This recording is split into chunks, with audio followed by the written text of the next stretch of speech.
I just want to first say I love how in your work you mix science, history, anthropology, and mythology, and they all interpenetrate each other and confuse these limitations of what you call Europatriarchal knowledge. So I do think we need to define that and talk about that at some point. But what I really want to ask you about is how these figures that you've given us, and then these collective groups of women who have this knowledge of the color blue and how to make it, represent power that is outside of the colonized conflation of power with violence and aggression and dominance. That there's a very different type of power that we're seeing here.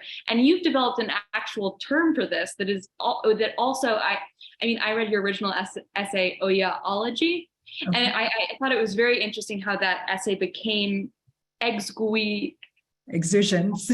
Yeah.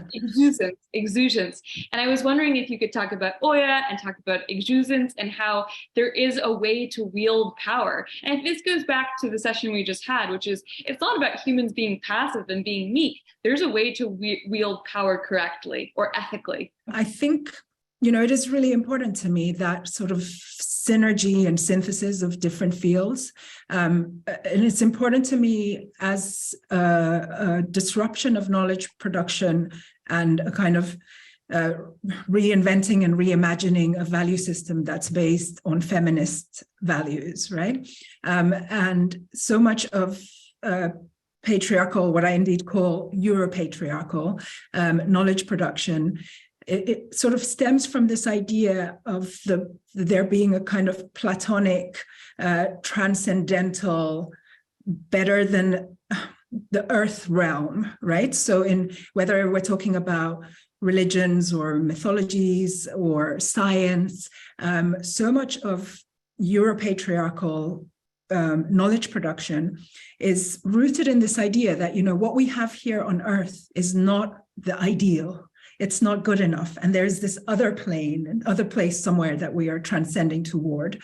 And in my view, a feminist value system really challenges that and sort of says that actually all of those qualities exist on earth, and the sort of plurality and diversity and earthliness and wildness, that myth can draw from that. We don't need to have this Platonic view.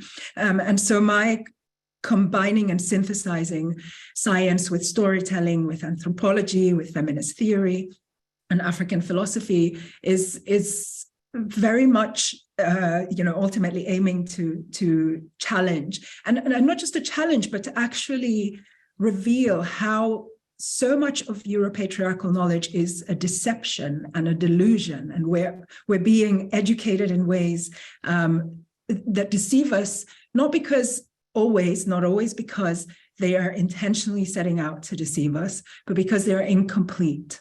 And maybe it's worth mentioning that in my book and in my work, when I explore Europatriarchal knowledge, it's not so much to sort of critique Eurocentricity or male centricity, that's inherent, but rather it is to really understand what is it that Europatriarchal knowledge does to the mind and to the body and to the soul. And what it does is create this very machine-like, rigid form of knowing, right? So yeah, it's not, the synthesis is about giving a fuller and a wholer and a truer perspective of reality. And so when in the process of doing that, whatever sort of histories I have been researching or, I discuss with people or whatever, it sort of automatically lends itself to more holistic and what I call sensuous knowledge, tactics or approaches. And so with that preamble, Oya, and from Oyalogy, which is what you had read of an essay of mine, Oya is the Yoruba goddess of thunder. And she sees over the domain of death, of transformation, also of fury and things like that. And I see her first and foremost as a kind of, she represents a kind of feminist deity that troubles the patriarchy and that troubles anything that is oppressive. But actually, in some of my recent research, I've come across primarily the work of a Nigerian feminist philosopher called Sophie Strand, and she actually argues that Oya is based on a real person who actually lived, like a woman who just disrupted so much, and so she became a kind of feminist deity for other women and some men, of course, as well. Until today, there's festivals for Oya where men have to dress as women, so they kind of dress as though they embody her, and the women kind of steer the ritual that then takes place. And so yes, so I was compelled to write that essay, and also the part of my book that I read, and I'll speak about exousiance in a second. But all of these kind of these poetic approaches is my attempt in creating a language that one sort of ends these deceptions and delusions that I mentioned of Europatriarchal knowledge. But I think a lot of feminist work has been doing that, right, for decades, like trying to end the deception and the delusion. But what I wanted to do was, in addition to that, to simultaneously create a language that is sort of psychoactive or something that, that really affects us psychologically, and therefore can help in switching on this kind of light bulb. So you have an aha moment of like, yeah, this is something that I can connect with, and that precise thing of like, wildness being something that you can actually do, and it being something active. I wanted to write in a way that's, both politically relevant and polemical in a sense, but that's also psychologically activating.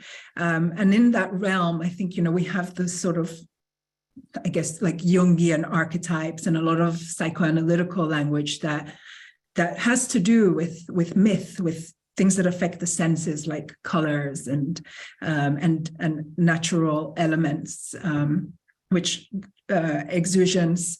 So exousiance is a sort of continuation of Oyalogy, certainly inspired by the mindset, and that came to me precisely because I was working on a chapter in my book, which is about power.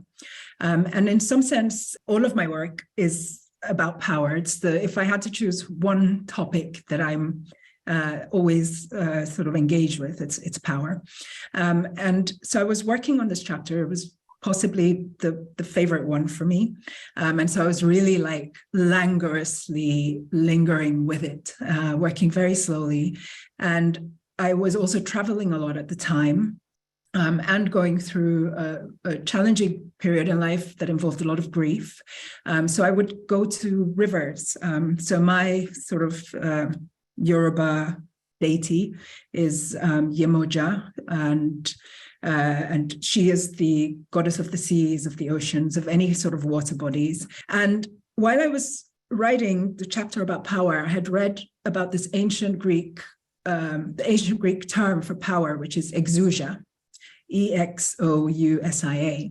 And it just came from somewhere then that I started, this word exousiance came to describe what ultimately was what the rivers taught me about power.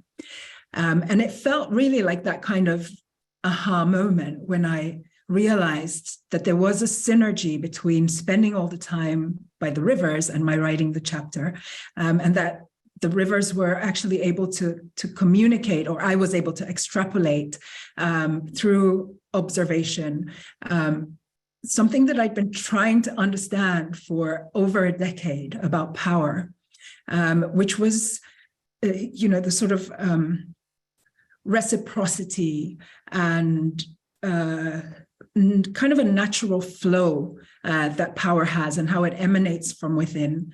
And and that really showed me that there's alternative ways of describing power, because, as you said in the question, and something that I write about in the book, is we still, even within progressive movements, the ones I'm specifically involved with, which are the feminist movement and the Black liberation struggles, we talk so much about power and transforming it. But we are also using very often the same language about power, in which power is made synonymous with things like coercion and violence and authority, which means that on some level we continue to reproduce and validate that type of power. And so exousiance came from a desire to reimagine what power can be.